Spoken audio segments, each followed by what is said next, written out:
All right, we're going to start up here at the tongue of your unit. You've got two switches here. One on the left is going to turn your lights for hooking up and disconnecting in the dark. The other one is going to be your tongue jack motor.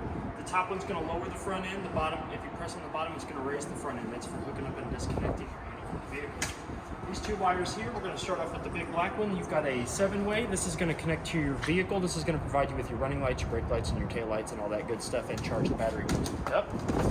You've also got your emergency breakaway cable. This is going to connect securely to the area of the vehicle that the tow chain's hooked to, and for whatever reason this comes unhooked from your vehicle. This pulls a little pin out of a little metal box, and that locks and breaks up on your unit. You've got two tow chains here that are going to connect to an area around your hitch, so that way you've got a secure connection. Behind that, underneath this cover, you have two 20-pound propane cylinders that can be accessed with this door at the top. You just loosen these bolts here, and you can open this door up to get to your propane without having to take this cover off. The two 20-pound cylinders are fed into a unit. So these are your two 20-pound propane cylinders that are underneath that black cover. They are fed into the unit with an even flow regulator. This little black knob up here at the top indicates which bottle it's drawing from. It'll let you know in here with a green or a red tag whether the bottle is full or it's empty. If it's green, you've got gas. If it's red, you're empty. When one is showing red, you can spin this over, open the tank up, and you can disconnect the empty one and take it to your fill station or get it replaced. Behind that, in this box here, you do have your 12-volt battery. That's just a standard 12-volt Marine and RV battery. And the reason we keep them in boxes is to help keep the terminals secure, keep them from corroding, rusting, getting water, dirt, all that good stuff. Before I put this back on, up behind the battery box, you do have a little red knob. That is your battery disconnect.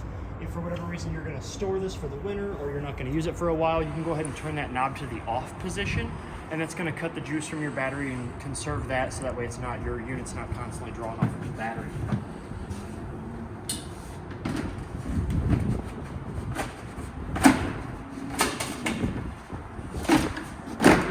So if we come over here to the side of the unit, you've got your manufacturing sticker along with your tire and loading sticker. That's going to tell you what the proper PSI is going to be, as well as it is also on the side of each one of your tires along with the spare.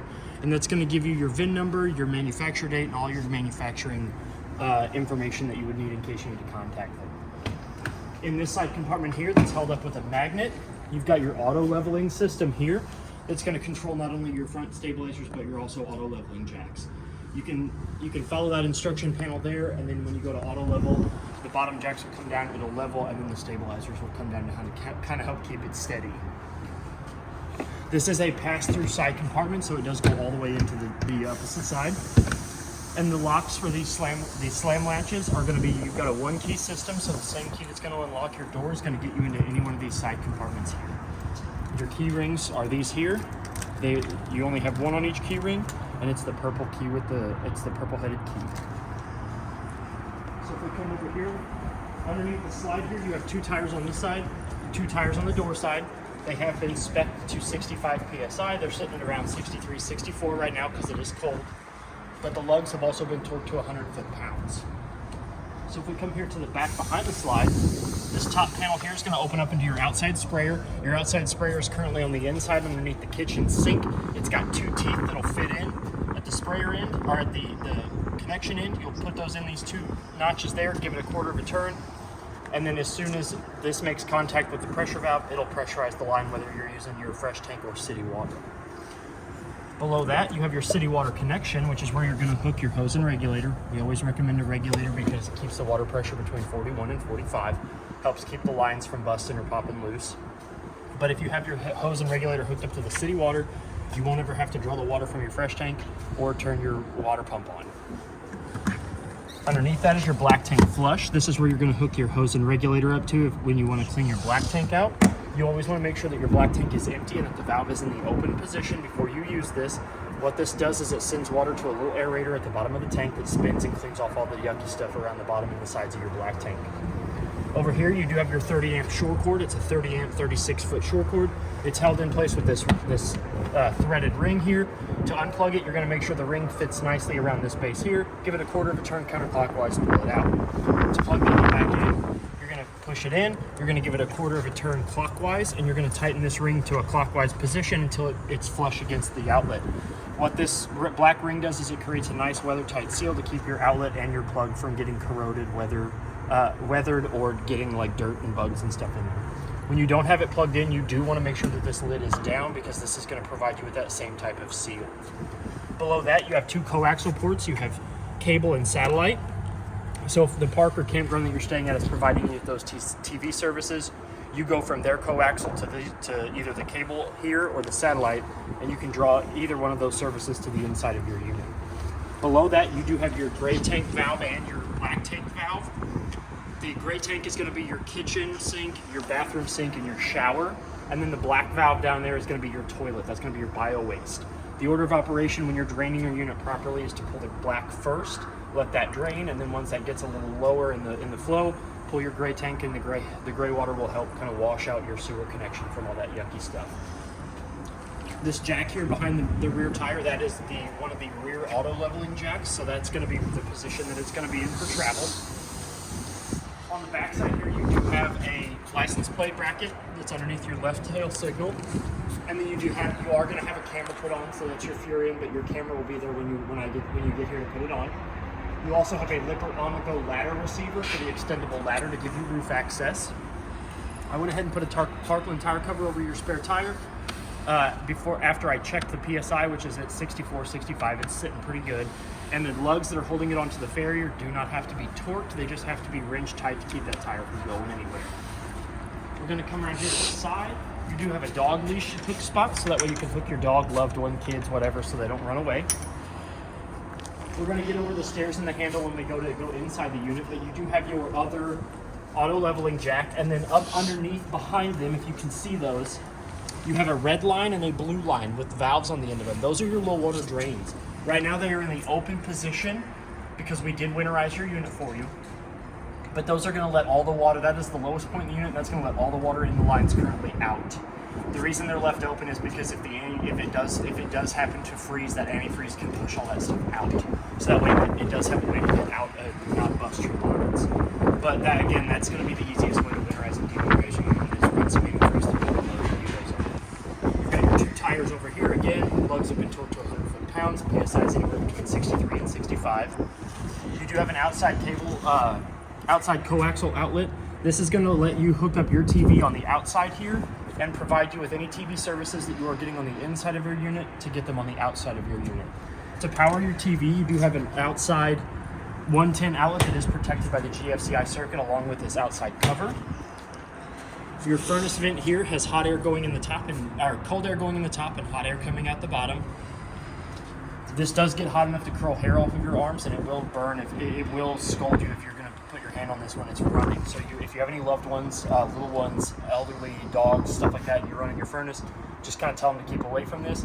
Another good investment is a mud dauber screen. It's 2 little dome screens that go over each one of these vents, and it keeps the mud daubers from going up in there and building nests. They love the smell of that gas, and they will go up there and it'll bog down your furnace.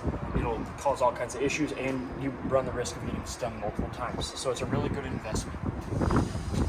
The fresh tank port here is, you're going to undo this cap here, you're going to set your hose and regulator in that spout, and that's where you're going to fill your fresh tank at. When you're ready to use this thing and you're ready to take it out, you go to your destination, you start filling your fresh tank. You never want to travel looking for a fresh tank.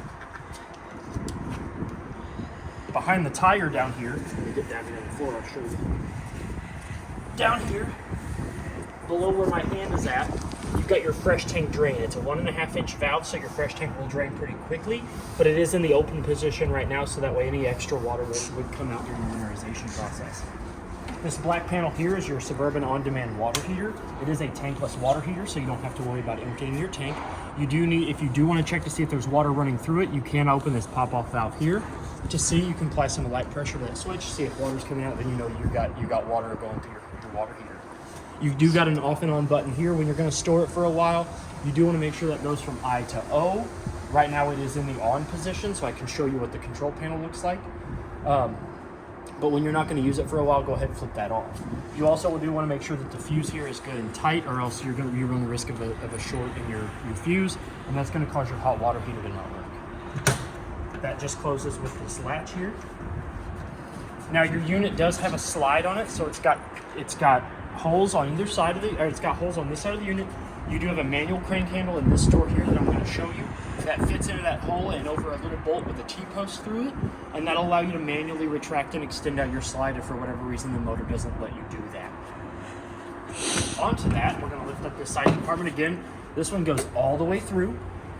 So on this side, you do have your solar charge controller, which is going to tell you 3 very important pieces of information. It's going to tell you the voltage that's going from the converter to the unit. It's going to tell you the voltage and amperage that's going from the solar panel to the battery, because it also charges your battery, and it's also going to tell you the temperature of the solar panel on the roof. Next to that, you do have an awning control switch, which is going to run your awning in and out when you are outside of your unit. The 2 handles that are sitting next to that in their little saddle, let me pull them out here and I'll show you.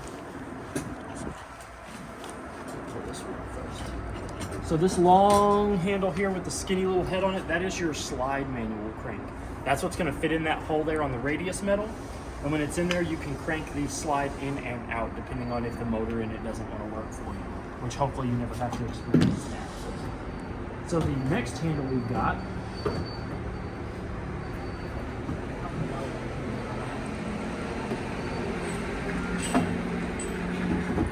so this is your manual crank handle for your front stabilizer jacks if for whatever reason they don't want to come down with the auto leveling. It's a 3/4 inch socket that'll fit up on the off door side of the stabilizer jacks, and you can crank them down. One will come down and then the other one will come down. They're on the same motor. On this side of the door, on this side of the compartment, you do have a light for kind of hanging out in here. One is always on, one is timed, so that way it's a motion sensor, so if you close this door, after about a minute that light will go off, and then when you open the door, the light will come back on. Next, you do have a TPMS sensor monitor right there, so if you do end up getting a tire service, that's a little monitor panel that you can plug in, and it'll allow you to read your tire pressure and your tires and all that good stuff if that's something that you want to get later on down the road. This next knob here, that's your solar disconnect. So if you do want to disconnect your solar from the battery, say you're going to store it for a while, you don't want your battery to get overcharged, you go ahead and you flip the switch to the off position, and that'll cut the solar to charge. Now that we're done on the outside, we're going to go ahead and come to the inside of your unit. I'm going to show you how your stairs and handle operate, so I'm going to open the door.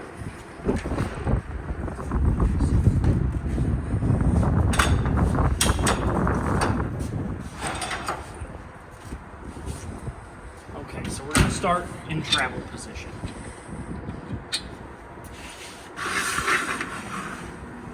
I always like to start in travel position because this is how you're going to pick your unit up.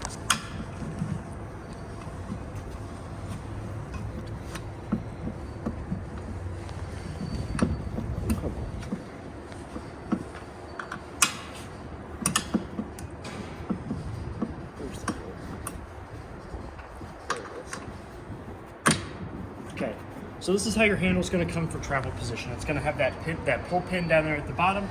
When you're ready to get into your unit, you're going to open the door. You're going to open it all the way up, all the way to the side of the unit, because your stairs do have saddles here on the side to keep it from going inward. And if you don't have your door all the way open, you run the risk of doing damage to the side of your door. So you're going to pull on this blue tab here, which is going to undo the travel lock.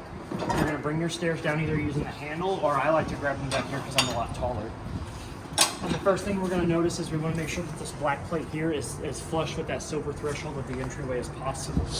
What that's going to do is it's going to create a flush surface, so that way the bottom of your door doesn't get damaged and get bent and pushed out or in. That way you have proper seal when you close your door. You're not letting a whole lot of heat out, and it keeps your steps pretty flush. If for whatever reason you lower your steps and that grippy tape plate isn't flush with the threshold, you can come down here to the bottom of your steps. Each one of your step legs has a silver tab here you push in, and that generates 15 to 18 points of articulation. So no matter what the elevation of your stairs, you can adjust those feet to match that. And that will give you your flush threshold. So I'm gonna go ahead and close the door. I'm gonna show you the handle. So your handle, you go ahead and pull the pin out. You're gonna lift up on the bottom part. That's gonna slide this bar down, and that's gonna also extend out the rail. Once it gets all the way extended, that's gonna stay there until you go to push it up, which you're gonna have to push up on this bar to get it up. So it's gonna stay there, and that's pretty secure. And then to take your pin, you can just stick your pin in the same hole that you locked it with. So that's how you're gonna get your handle in and out. And then you can tighten this up to kind of make sure that it doesn't go anywhere when you're using it. So now that we're done on the outside, we're going to go to the inside of your unit. Take my gloves off. Once we come inside the unit, you're going to notice that you do have a fire extinguisher down there by the door in case you have an emergency inside or outside of the unit. Your control panel is down here on the side of the kitchen cabinet. Once we're down here, we're going to start off with these 5 black buttons here. You've got your battery, which is going to read the 11.2, 11.7, and 12.3. As long as the unit is plugged in with the 30 amp shore cord, it is going to read all the way full, but once you unplug it, you can hit this button to see an accurate reading of your battery level. This next button here is your fresh tank. It's going to read off the 1/3, 2/3 full. It's going to show us empty right now because it is winterized, so there's no water in the fresh tank, so it's going to illuminate that bottom button that says empty. Your black tank is your toilet. That's going to be where all the nasty stuff goes. So it should read empty as well because it is empty. Your gray tank, like I said, your gray tank is going to be your kitchen sink, your shower, and your bathroom sink. So if we hit that button, it's going to read empty as well, but it's going to go off of that little dot and those 3 rectangles. Your auxiliary tank button is not used in this unit because it does only have 1 gray tank. The button underneath that is going to be your slide button, which if we press that in, your slide with the refrigerator and the recliner chairs is going to come in. If we push it down and it's going to be out, it's going to send your slide outward. If for whatever reason this button does not work, the motor on your slide, you can use that manual crank handle and that little hole in the radius metal to manually raise or to extend and retract that slide in and out. Hopefully you never have to do that. This top blue button here is your water pump button. If we press that up, it's going to illuminate to show you that the water pump is active, and it's going to start priming either from the city, or it's going to start priming from the fresh tank, or the winterize if you're winterizing it with antifreeze. This bottom button here is your cap lights. If we press that, it's going to illuminate a strip of lights at the top of the cap of your unit, so that way you can travel down the road with your cap lights on, or if you want to have them on when you're at the campground. The next button here is your awning lights. If we flip that button on, there's going to be a strip of LED lights that run the length of the tube of your awning, and that's going to let you have some light when you're using your awning in the evening time. Now, the bottom button underneath the awning lights is your awning retract and extend buttons. So you hold this switch up, it's going to extend your awning out. I'm going to go ahead and extend it out just a little bit so that way we can kind of see and we can kind of go over your awning. So your awning is actually one of the most expensive repairs on your unit. And if you're ever going to have your awning out and you're going to use your awning, you do want to make sure that if you're going to step away from your camper or if you're going to come inside for a while, that you bring your awning in. It takes roughly about 30 seconds to fully extend all the way out and about 30 seconds to fully come all the way back in. So it doesn't take all of that long, and it's going to save you a lot of time, trouble, and money if you just go ahead and bring that in.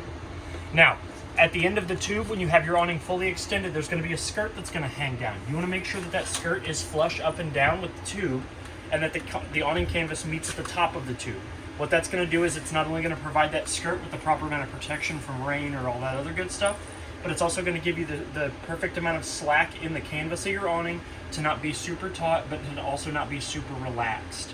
You don't want it to be super relaxed and you don't want it to be super tight. It gives it a nice good kind of, I like to call it the wavy pattern, because then if the wind picks up, it's not going to rip it straight off of the arms and it's not going to do any damage to it. So you do want to make sure that your awning tube is up and down with that skirt and the top of the canvas, and when you're not using your awning, you want to bring it in.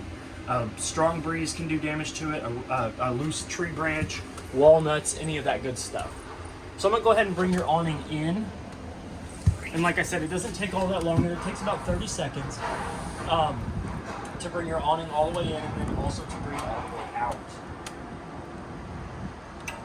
And the arms will go flush against the side of the unit, and then when they are flush, you know that they are all the way retracted.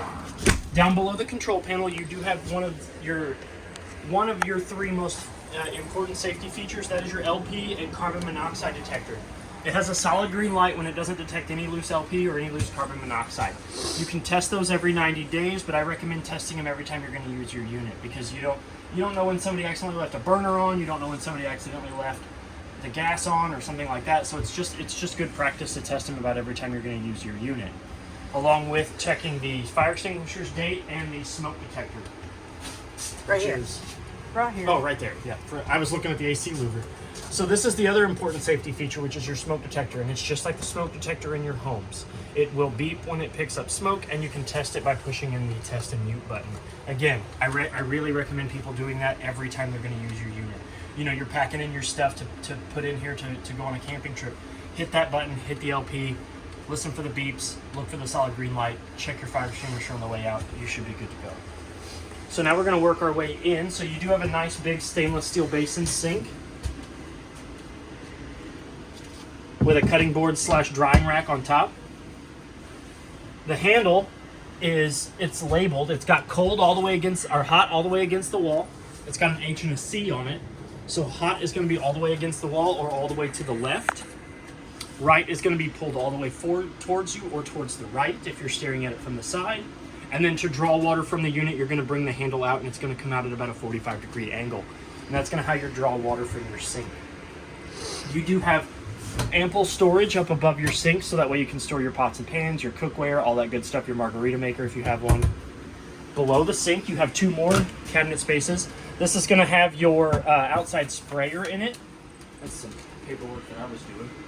You're going to have an outside sprayer in it that's going to have those 2 notches that are going to go into that outside sprayer port that you turn, that you give it a quarter of a turn clockwise, and it's going to lock in. Once that locks in, you'll immediately hear it pressurize if you've got water running through your unit.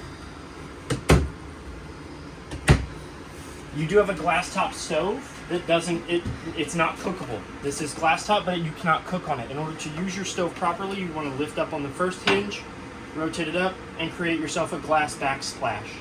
Once you have the stove open like this, you're going to want to push in, turn to light, and then you're going to turn this top burner spark igniter.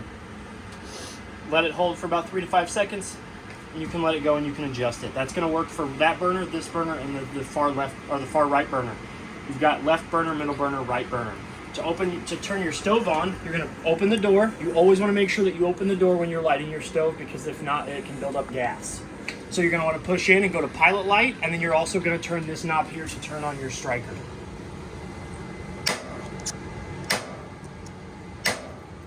There it is. Your pilot light's going to turn on. You're going to want to hold that for about 5 to 6 seconds to let that pilot light get good and hot.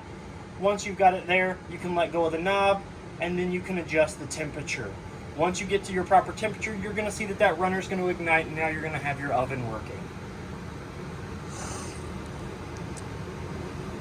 Once you've got your oven to the temperature, or you're ready to turn it off, you turn that off. And I always recommend that people leave their stoves open just a little bit, their ovens open just a little bit, to let that excess heat and the fumes and stuff out, so that way it doesn't build up for next time you want to use it.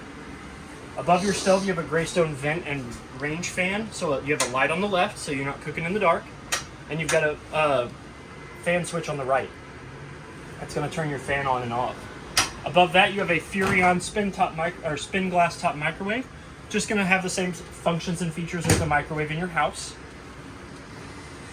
You have a smaller cabinet over here that you can store your dry goods in. So you can scan this in case you want a manual. Yep, that sticker has also got a QR code for your owner's manual. You have 3 drawers here. Top drawer for silverware, hand towels, spatulas and spoons. In this cabinet here, you've got cabinet space, and then underneath there, more cabinet space. You do have a nice L-shaped countertop. You do have a Sansui Google-powered television, so it is a smart TV, so if you have internet or Wi-Fi, you can get your standard streaming services. You can get Netflix, Hulu, all that good stuff. Your remotes are here. This is the remote for your television. As you can see, it does have YouTube, Netflix, Prime, Disney Plus, all that good stuff on the bottom of the remote. It's got an Android assistant, so if you are connected to the internet, you can just say, hey, Google, turn it to this, and it'll do that for you. Wow. It does get antenna. If we look here on the side of the outlets for it, I don't know if you can see that well. I'll maybe pull that out just a little bit. You can see that coaxial port has a light switch, a little LED light, and a button next to it. When the coaxial is in the bottom outlet, like it is now, when the light is on, you're going to get your antenna channels. If you turn that light off and you move that coaxial to the top port, that's going to allow you to draw that cable and satellite from the park or the satellite that you have for your unit. Now, when the light is off, you will not get antenna. So you always have to make sure that that light is turned back on if you want to get those standard antenna channels. Here where we're at, it does get about, I want to say like 15. 42? 42, yep. 42 different channels that'll pick up on the antenna. And this TV is on a swivel mount, so you can bring it out. Like say you want to lay in bed and you want to watch a movie. So you can bring it out and rotate it so that way you can sit in bed and watch your movies. And then the Furion soundbar underneath that has its own remote.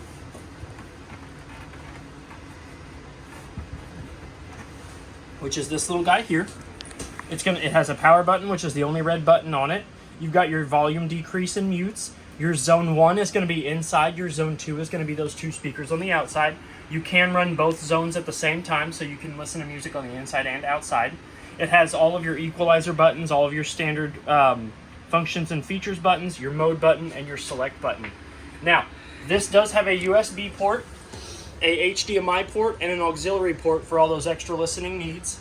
The HDMI port functions as an audio control, so you can put the HDMI cord from your TV to this device here, and then you can program it to where you can get the sound of your TV as a surround sound in your system. I like to keep both of the remotes inside the chairs that we'll go over once we get to that side of the unit, but they do fit nicely in this little cubby hole over here. We're going to move over to this side of the master bed. You have a window with a pull-down shade. It's going to stay where you set it. To open your window, you're going to lift up on this tab here, and your window and screen can be pushed towards that window to open it up. They are each independent. You can either move the glass, but in order to move the screen, the glass also has to be open as well. You do have 2 mirrored cabinets on either side of your master bed. They do have a clothes hanging rack in there, so if you want to hang up like a dress or your formals, or you don't want your pants wrinkled or whatever, you can hang them up there.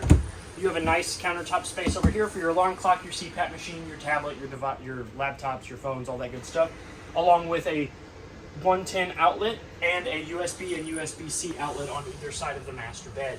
So that way if you do have a CPAP or an alarm clock, you're not having to fight for a phone charger port. You do have a table on the bed now, and that goes onto the chairs, which we will get to when we get to there. And you have a manual light, has to be turned on by hand. Yes, you do There's have a one little manual flip. light There's a little flip switch right there. right here. Trey's taller, so he's going to turn it on. Somebody wants to read in bed, you do have an option for that.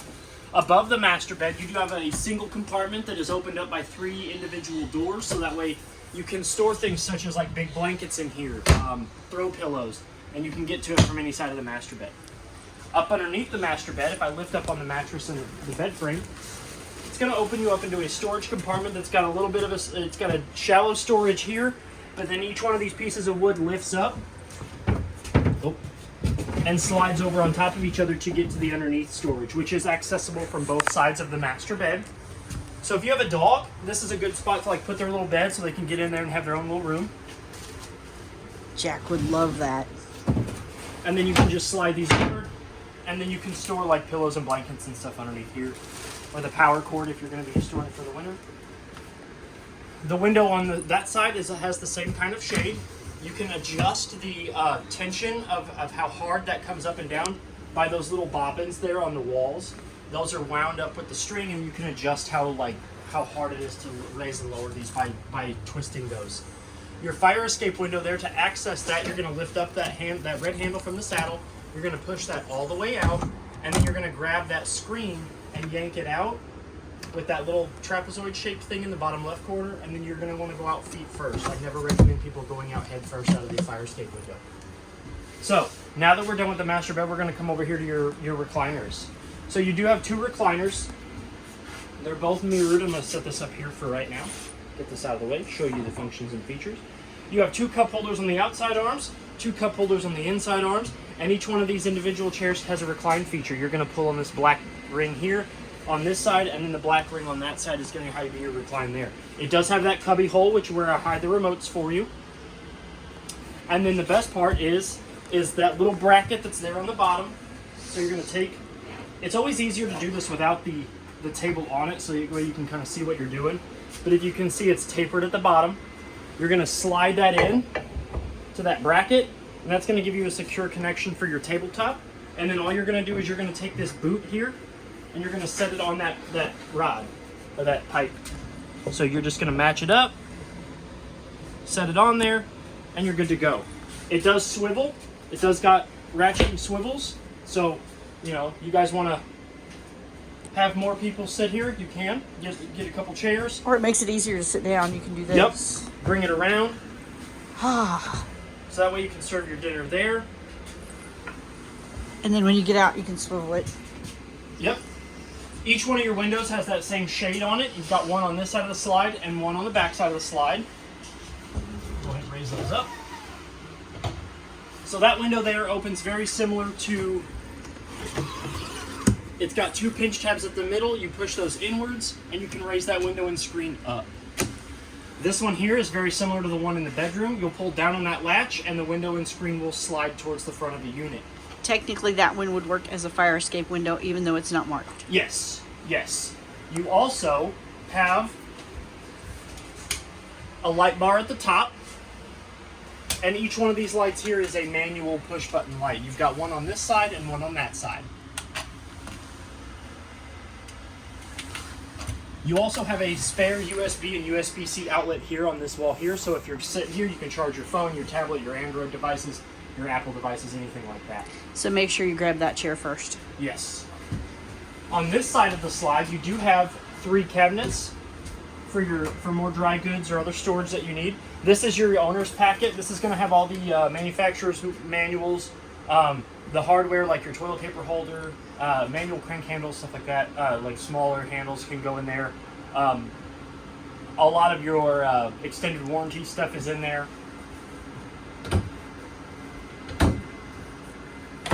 Onto your refrigerator, which we'll go with the freezer first. So to open up your freezer, there's a handle here. It's hidden. You push up on the button, you can open up your freezer.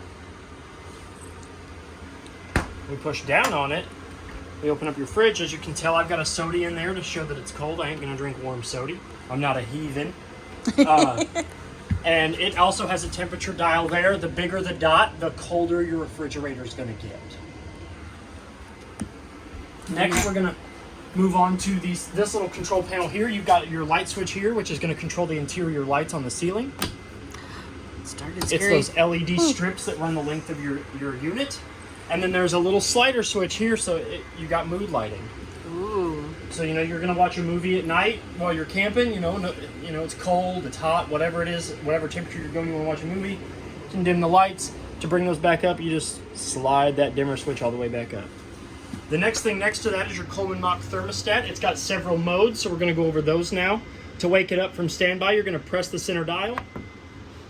We're going to select our mode here. Your modes are off, cool, which is your air conditioner, heat, which is your furnace, cool and heat, which is a mixture of air conditioner and furnace, which we'll get to that in a second, and dry cool. Dry cool is like a humidifier, like it's gonna attempt to try to like remove moisture from the room. So we're gonna go to off, and this is your fan control. So you have off, high, low, and that's it. So I really recommend that you leave it in high if you're gonna use your air conditioner. Don't ever leave it in the auto low or low settings, because what that does is that it makes your compressor work more and not put out as much as it's working. So you run the risk of it freezing up. Cool heat is a feature that you can set it to a certain degree. Say you want it 69 in here, 68, 69, you set it to one of those numbers. If it gets any hotter than that, the air conditioner will kick on. If it gets any colder than that, the furnace will kick on. And allow you to keep a regulated temperature. So that way if you like it at a balmy, I don't know, 71, set it to 71, it'll stay 71, and your unit will make sure that it stays at 71. Like I said, dry cool is very much like a humidifier. It'll cool off, but it'll also draw moisture out instead of like blowing out moisture in the air. We'll go ahead and turn that off. How about you, Trey? Next, we're going to come into the bathroom. You do have a medicine cabinet sink. Or mirror, medicine cabinet mirror with safety back glass. Oh, yep, your light switch is just going to turn on the single light, but it's also a manual light, which you do need Oh, no, it's got a light over there too. It's got their manual lights, so they do need to be in the on position for that light switch to work. You do not want to leave them off. If you ever come in here and these one light's on and one light's off, always just make sure that they are in the on position. You've got your Suburban on-demand water heater here at the top. So if we go ahead and we turn this on, you're going to see that all 4 buttons are going to illuminate. It's going to tell you your output temperature. And then you can adjust that output. You can adjust your set temperature of the water. It goes all the way up to 122, and I think it goes all the way down to... We'll see how low it gets. It goes all the way down to 95. So you can have as low as 95-degree water or as high as 122. Now, if you're a Celsius person, you can hit this bottom button here, and it'll swap from Fahrenheit to Celsius. Right now, when all 4 buttons are on, it is off. When only the blue power button is on, it is in standby mode. That means that the switch in the compartment outside is on, but this is off. Your bathroom sink works the same way that your kitchen sink does. Hot all the way to the left, cold all the way to the right, and to draw, you're going to lift up on the handle. You do have a master 110 GFCI outlet there that's got a test and reset button, so if for whatever reason any of your GFCI outlets aren't working, you come in here and you hit that reset button and you should be good to go, or reset the breaker box. You have ample storage underneath here for hand towels, shampoo, conditioner, extra that stuff. Your shower has a shower head caddy up in the top with an adjustable shower head that you can turn the water flow on and off. So if you are using hot water, you don't have to turn the hot water off in order to conserve the water. You just flip that out and you guys can swap positions. Somebody else can get in here and take a hot shower. You've got hot on the left and cold on the right. You've got ample flat areas for you to put your soaps, your cleaning, your rags, all that good stuff. Your shower doors will meet in the middle to close up. As you can see, they won't go any further than they do have a stop in them. So they'll meet in the middle. And this silicone ring here is your travel lock. So when you are ready to go down the road, you'll close your shower door and you'll make sure that those doors don't go anywhere. Your toilet is a 2-portion valve toilet. So if we open that up, you can see that there's antifreeze in it for me winterizing it. But if you were to put your foot just barely on the pedal, it'll start filling the bowl. If you floor it, all that'll go into the black tank where it belongs. Above the toilet, you do have another one of the windows that has the pinch tabs in the middle. They'll push, and you'll raise that window and screen up. You have a towel rack and a hand towel storage compartment up here. And then you also have a much larger vent fan in the ceiling of the bathroom. So to unlock it, you'll pull down on the black handle, you'll rotate it counterclockwise. It's going to open your vent. And then you have a button here for 4 fan speeds and a button here for your fan off. And that's going to be how you're going to control the vent fan in your bathroom. To close it, you're going to rotate it clockwise, and then when you're done closing it, you're going to push that up and it's going to lock it. The last thing I would like to go over with you guys is the side closet here. Ample storage here. I like that word, ample, today. Big, nice storage compartment, big closet. And then down below here is your breaker box and fuse panel. So these are going to be your breakers. The main one you're going to mess with is where's it at? It's the 15 amp. It's going to be right here. That's going to be your GFCI one. That one's going to be the one that trips when you, if moisture or anything gets in your outlets. And then also on your fuse panel, if any of those were to blow, a red LED light's going to illuminate next to them to show you exactly which one is blown. So I think that pretty much covers everything in your unit, except for the air conditioner in the center of the ceiling.